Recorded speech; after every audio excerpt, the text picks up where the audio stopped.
మా ఆయనకి ఏ పని చెప్పినా జల్లీలో నీళ్ళేసినట్టేనండి బాబు.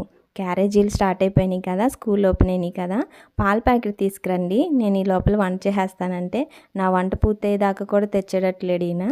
ఏం చేస్తాం, మాదేమో విజయవాడ కొండపైన ఇల్లు. కొండపైన వాళ్ళ కష్టాలు అన్నీ ఇన్ని కాదండి బాబు.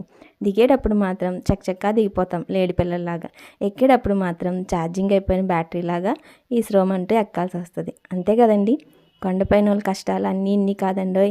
వస్తువు మర్చిపోయి పైకి ఎక్కామంటే ఆ వస్తువు తెప్పించుకోవడానికి పిల్లలకి చెప్పాలన్నా భయమే, పెద్దవాళ్ళకి చెప్పాలన్నా భయమే. కొట్టేసేటట్టు చూస్తారండి బాబు. మా ఆయన వచ్చే లోపల నా వంట కూడా అయిపోయేటట్టుంది. మెంతికూరతో మాత్రం చాలా రకాల ఐటమ్స్ చేసుకోవచ్చు అనమాట.